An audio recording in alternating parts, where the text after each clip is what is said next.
We are now getting to the Jack Morrison Lifetime Achievement Award, and there's a great write-up. I know many of you in the room did know Jack.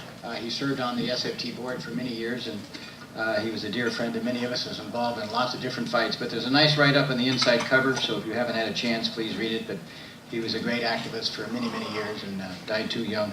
And that's who the award has been named after since his death in the early 90s. But in any event, we're going to ask former Senator Mark Leno and Mayor candidate to come up. I did mention it earlier, but he served on the Board of Supervisors for 4 years, the State Assembly from 2002 to 2008, and the Senate from 2008 to 2016. Was a great activist up there, great environmentalist. As the write-up notes, he fought for the minimum wage and crossed over many of the great issues in the city. So many of us are excited that he's running for mayor, and we're very happy that you're presenting this award. Mark, come on up.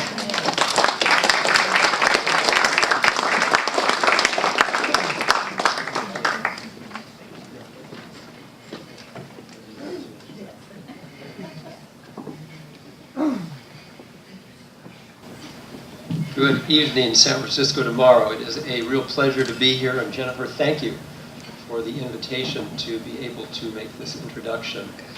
And let me add to Raphael's word of appreciation for this organization and the extraordinary work and leadership you have exhibited for so many decades. And as I begin to make my comments in presentation of the awardee of the Jack Morrison Lifetime Leadership Award, would like to remember our friend Jane, who is at home, of course, after a little tumble, but she's doing very, very well. And so, Jane, we're thinking of you tonight. The San Francisco Tomorrow event without you is not quite the same. I would ask you also to join me in thanking all those who have served us so beautifully tonight. The service has been wonderful. The food has been delicious. Thank you very much. And congratulations to Denise, and I had the great honor and pleasure of awarding Denise the Woman of the Year Award when I was still in the State Senate. And I have such appreciation for the work you're doing. And, I remember when my former colleague, Senator Holly Mitchell, told me that she had read about what you were doing, and I think you went to Los Angeles to meet with her because she wanted to bring your services there, so thank you.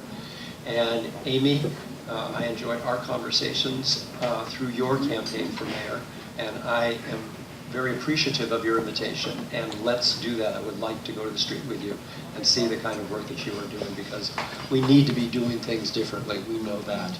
So, congratulations. So, Jennifer Friedenbach, old friend of mine. In a word, Jennifer is a mensch. Excuse the gender association with that Yiddish term, but it is a human being who goes above and beyond, and in the most basic, simplest, and sincere fashion does her work on a daily basis. And I've been a long-time admirer of Jennifer, and went to see her just recently. She gave me was it PowerPoint? I'm not quite sure. It was PowerPoint presentation of how Coalition on Homelessness is addressing the growing challenge that we see on our streets. And very thoughtful, of course, but should not go unsaid all of the accomplishments that she in her 22 years at the Coalition has already accomplished. Helping thousands of people find their exit from homelessness, preventing thousands from becoming homeless, and doing so in a way that also provides, through city and county funded services, life-saving programs. So that's amazing just in itself. Of course, also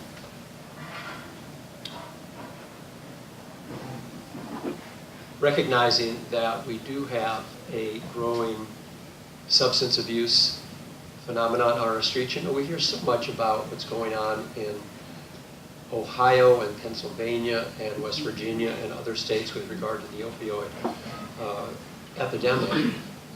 But we've had that epidemic here in San Francisco for years, but we're seeing an escalation in numbers, and that adds an even greater challenge. And I'm glad to see that the mayor is putting some additional money, recognizing that we need to invest in those programs. And Jennifer has been one of the voices to make sure that that has happened in this new budget. And then also fighting for higher standards of care in our shelter system, which has been, by definition, for so many years, a place that people would rather not go to and stay on the streets. The navigation centers are a step forward so that heterosexual couples can remain together and not be separated, that pets can be brought in, that more than a cart of personal possessions can be kept. Again, all very much at the leadership of Jennifer. And then also, and this is, I think, something we haven't been talking enough about, and I certainly will be talking more about, and that's rental subsidy programs. 70% of San Franciscans living on our streets were living in San Francisco with a roof over their head before they became homeless. So to the degree that we can do everything in our power to make sure that those who are housed remain housed, we'll be addressing our homeless situation. And though I fought unsuccessfully in Sacramento to amend the Ellis Act, I am convinced we can do more locally, the Ellis Act notwithstanding. So the Ellis Act, of course, was created as a statutory right for landlords specifically to be able to go out of the business of being a landlord. They had a right to evict all their tenants. But it's being abused right now by people who are not landlords, do not intend or pretend to be landlords. They're speculators, and they're buying buildings with the intent of evicting everybody. And they don't do it just once, but twice, 3 times, 4 times. That's not going out of the business of being a landlord. They're abusing a state law. We should be taking them to court and stopping the speculators from taking these businesses out of the court. So for so many reasons, Jennifer, we're very, very pleased. And we have a Jewish connection between the two of us. I'm sure many in the room know the term tikkun olam, which is the repair of the world. And Jennifer does that on a daily basis. And the Jewish tradition also teaches us that ours is not to complete the task, but neither is it for us not to begin it. And again, leading by example, recognizing that the work is never done, but that does not excuse any of us for not beginning it. Jennifer, it is San Francisco Tomorrow's great honor to present to you the Jack Morrison Lifetime Achievement Award.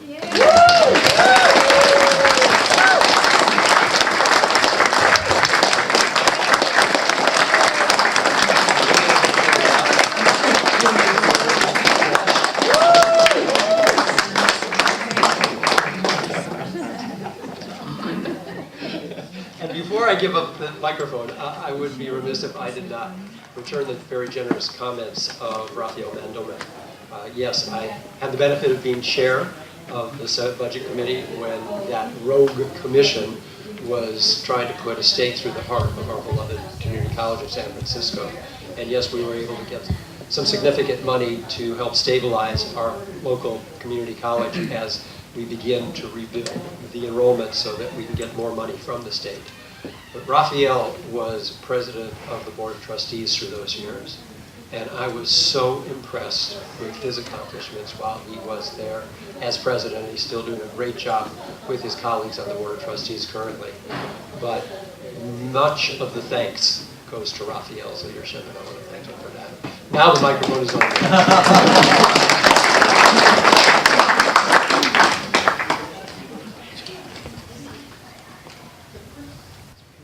Hi, good evening, everyone. So, thanks so much for giving me this award, and thanks, Mark Leno, for all those really thoughtful comments. And now I don't have to say anything about our work.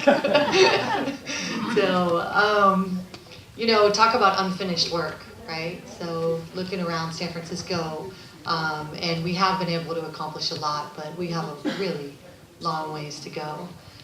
This weekend, we had a mom who is one of our members, and she gave birth. to a new baby.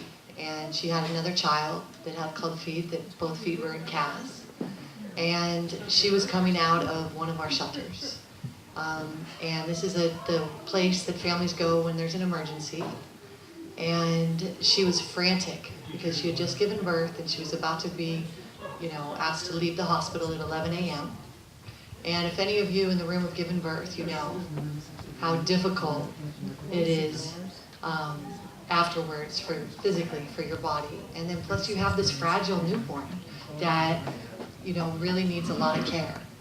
And her option was to return to the shelter to maybe get a mat on a floor for her and her children at a place where she would be asked the next morning at 5 a.m. to get up and leave, a place where there are no showers, a place where it's congregate living in a room about a third of this size where there's 55 people sleeping and other babies crying all night, a place where it is absolutely impossible to protect your child from germs and impossible to wash your baby because there's no place to wash a baby, which is what we do, when with newborns when they're in diapers, because you're trying to keep them clean. So this is how we're treating our San Franciscans, our fellow San Franciscans. Right now, as we speak, we have thousands of people out on the streets without a place to call home. We have a doubling of our homeless family population because that's a population we've totally neglected. We have hundreds of people sleeping in encampments, as was mentioned before, who are being asked to move constantly, that are being criminalized, that are being woken up in the middle of the night, asked to move again and again and again, who are trapped by their belongings. We have people who are waiting for shelter. We have over 1,200 people on our wait list for single adult shelter in San Francisco. Our wait lists are higher than they've ever been. People desperate for just the simple ask of a place to lay their head and some form of stability. We have people who, because they don't have stable shelter, are denied life-saving medical treatment. You can't go through chemotherapy when you have cancer if you don't have a stable place to live. And this isn't a one-off. This is something I hear and I meet folks over and over and over again who are literally being denied life-saving treatment because they don't have a stable place to call home. This is what we're facing in San Francisco, one of the most affluent cities, certainly in the state, probably in the world. We have a lot of wealth here. And meanwhile, we have about a $10 billion budget in San Francisco, and we're spending 2.7% of that budget in addressing homelessness. 2.7%. About half of that money is going towards the 6,000 or so people that are already housed. And, that leaves, the rest of it goes towards emergency services and some, shelters and street outreach teams and those sorts of things. But we have so much farther to go. We should be spending, this is the number one issue. Let's say we spent 6% of our city budget on homelessness. That would more than double. That would give us more than 6,000 more units of housing. And that's about a little bit less than what our homeless count is. So we don't believe at the Coalition on Homelessness that we're going to be able to solve this overnight, but we do believe with political will we can solve homelessness in San Francisco. And when we say solve homelessness, we're talking about not that there will never be an occurrence of homelessness again, but that when any person becomes homeless, alarm bells go off. And we quickly get that person into shelter, and within a very short period of time, they get permanent housing. Because what's happening for folks that are homeless is that their health is disintegrating rapidly. UCSF did a study last year, and they found that homeless people are 25 years older on every single medical indicator than their calendar years. 25 years older. Think about that. Think about that for a typical homeless male that's 55 years old. 65, 75, 80. So 80 years old on heart disease, on diabetes, on responsiveness to questions, on the whole gamut. We are literally killing people by our inaction. They are dying earlier, and their health is disintegrating.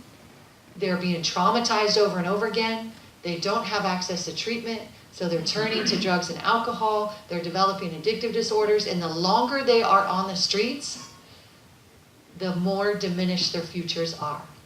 So this is an emergency, and we'd like to see that sense of emergency at City Hall. We'd like to see the alarm bells going off like crazy in this town, because we look around and we see what's happening. And this is an emergency, and it's a moral emergency. So right now, as we speak, and I'm gonna have to leave right after this, I'm so sorry I can't shout afterwards because I gotta rush back to City Hall. We have a $10 million budget proposal. They're in the middle of the budget process. We're asking for, well, we got a bit of it funded by the mayor, so we still have 400 housing subsidies for seniors and people with disabilities, for homeless youth, for families with kids, for people who, other folks who are in need of housing subsidies. With these subsidies, we can quickly get them off the streets. We are also asking for an expanded emergency system. That situation with that mom we talked about, we're asking for a shelter that families show up at that's got a stinking shower, that you have a bed instead of a mat on the floor. We're calling for that. We also have serious inequity in our homeless services. We have the second largest population of homeless people in the Bayview. They're almost all African American, and we don't have a full service shelter out there. Same situation, no showers, leave at 5 a.m., sit in a drop-in center all night. The ambulance is called constantly because we have elders there whose legs are swelling because they're sitting in a chair all night. And they don't even have a bed for people in the Bayview. So our campaign there is called Beds for the Bayview, and that's also what we're asking for at City Hall. So we're asking for some equity, we're asking for a couple shelters, we're asking for some housing subsidies, and let's face it, $10 million in this town, it's nothing, right? But think of what a difference that makes to the people in San Francisco. So I'd like each of you to take action. I know a bunch of you are connected. You got those supervisor cell phones. You've got connections at City Hall. And push them, because tomorrow is when they're going to be deciding. And let me tell you, there is not a fire burning there. Today, they blew off an extra easy $4 million they could have added into the pot. And so we want them to go back to City Hall. We want them to capture all the salary savings, because that's what we did when Jake McGoldrick was on the board. Salary savings, you would just grab them. They don't even want to grab them. They say, oh, the departments need the money. They're going to have more salary savings next year. These are departments that have had the same level of salary savings at the end of every year.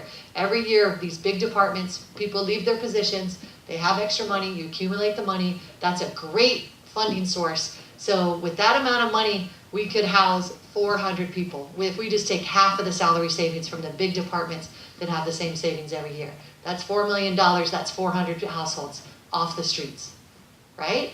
So I'd like each of you to do that, to get on those phones and go down to the office tomorrow morning. They're reconvening at 10 a.m. Take a little time and do that, and really help us, as we're organizing homeless folks to make sure they have a leadership role in San Francisco, in creating solutions for themselves. And that's what we're working hard to do. But our homeless folks need you as allies. And so we need you to come forward and push for this. And that's it. I think my time's up. And thank you so much.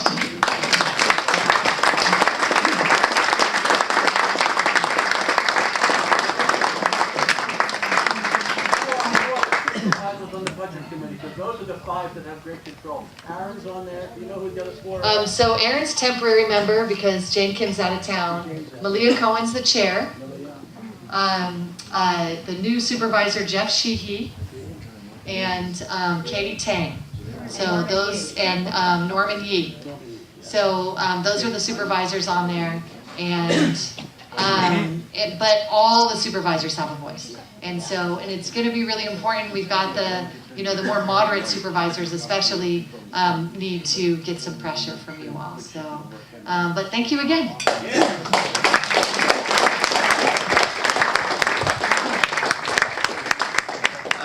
Thank you very much, and congratulations to the honorees. And my compliments to the SFT board on the nominees tonight. Just a great selection in dealing with the issue of homelessness. It really was wonderful. They are going to serve dessert, and that will essentially is the end of the program. There will be about a 10-minute break while you're eating dessert, and then there will be, for those who want to stick around, but this is the end of the formal program, there will be a movie shown here by Nick Pasquarello called Who Killed Park Merced. So, but otherwise, we want to again thank all the benefactors, sponsors, and patrons. Thank all of you for attending, and we congratulate the honoree. So thank you very much.